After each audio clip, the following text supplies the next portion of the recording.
प्रदेश के कई जिलों में शुक्रवार की शाम के बाद हुई जोरदार बारिश और ओलावृष्टि के चलते फसलों को काफी नुकसान पहुंचा है। बर्बाद हुई फसल को देखकर किसान भी परेशान नजर आ रहे हैं। वहीं कलेक्टर के निर्देश पर तमाम अधिकारी फील्ड में पहुंचकर नुकसानी का आकलन कर रहे हैं, ताकि शाम को रिपोर्ट देखकर कलेक्टर समीक्षा कर सके। वहीं शुक्रवार को जिले भर में हुई बारिश ने किसानों की उम्मीदों को तहस नहस कर दिया है। जिले में ओलावृष्टि से हुई नुकसानी के आकलन के लिए कलेक्टर कुमार पुरुषोत्तम ने सभी राजस्व अधिकारियों को फील्ड में भेजा है।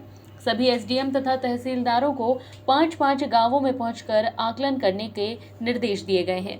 साथ ही साथ पटवारियों को सभी गांवों को कवर करने के लिए आदेश दिया गया है। समीक्षा के पश्चात वरिष्ठ अधिकारियों के निर्देश पर राहत राशि का वितरण किया जाएगा। क्या समस्या हुई आप लोगों को? सर, शाम को रात को 8 बजे के लगभग ओलावृष्टि हुई और हवा भी बहुत तेज़ थी। इस कारण हमारे पौधे भी धराशायी हो गए और बहुत नुकसान हुआ है। बहुत सारे संतरे नीचे ज़मीन के ऊपर गिर गए। कच्चा ही माल था, कम से कम 2 महीने और लगते पकने के लिए। सरकार से क्या अपेक्षा रखते हैं? सरकार से यह अपेक्षा रहे हमें जल्दी से जल्द मुआवजा मुहैया कराए। इसके लिए कोई अभी तक विधिवत कार्रवाई या कुछ आप लोगों ने संबंधित अधिकारियों को सूचना दी? सर, पटवारी साहब को दी है और अपने उद्यान विभाग के अधिकारी को दी है। उनके द्वारा मौके पर आकर कुछ कार्रवाई अभी तक की गई? अभी तक आ रहे हैं सर मौका देखने के लिए। लगभग कितना नुकसान हुआ आपका अभी? कम से कम अभी सर इसमें इस बगीचे में मेरा 2 लाख का नुकसान हुआ है। और कितने 50 बगीचे हैं कुंटल के आसपास माल नीचे गिर गया है। कितने बगीचे हैं आपके टोटल? मेरे 3 बगीचे हैं सर। क्या आशा करते हैं आप सरकार से, क्या चाहते हैं? सर, उचित से उचित जल्द से जल्द और मुआवजा हमें मुहैया कराएं, हम यही दरख्वास्त चाहते हैं। फसलों को लेकर काफ़ी नुकसान हुआ है ओलावृष्टि में। सर, क्या आपके द्वारा कार्रवाई की गई? रात में तहसील के कई गाँवों में ओलावृष्टि हुई है, जिसकी सूचना हमें मिल गई थी। जिसके बाद हम सुबह 8 बजे आकलन करने के लिए निकल गए थे कि कैसी फसल को नुकसान हुआ है।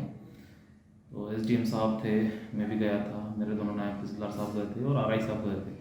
और सभी हल्का पटवारी जो हैं अपने अपने हल्के में जा कर के देख रहे हैं कि वहाँ कैसे नुकसानी हुई है।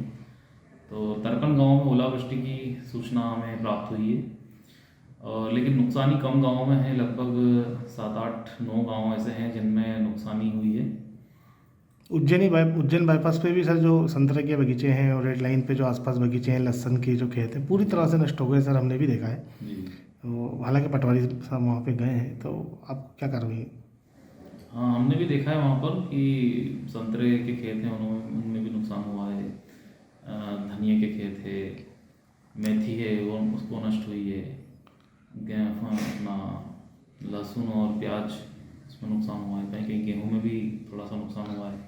किसानों की आशा जोड़ी है सर, शासन प्रशासन कुछ मदद करेगा? जी, इसमें शासन की तरफ से प्रावधान है। आरबीसी 6.4 राजस्व पुस्तक परिपत्र 6.4 में फसल नुकसानी और अन्य कोई भी प्रकार की जनधन हानि अगर होती है तो उसमें राजस्व पुस्तक परिपत्र में इसका प्रावधान है कि शासन की निर्धारित दरों के अनुसार उसमें मुआवजा बनाया जाएगा, और जो भी किसान जिनका नुकसान हुआ है उनको एक राहत प्रदान की जाएगी। जेएसआर टाइम्स के लिए रतलाम से कीर्ति वर्रा की रिपोर्ट। ताज़ा खबरों के लिए सब्सक्राइब करें जेएसआर टाइम्स और साथ ही नोटिफिकेशन पाने के लिए बेल आइकन को दबाएं।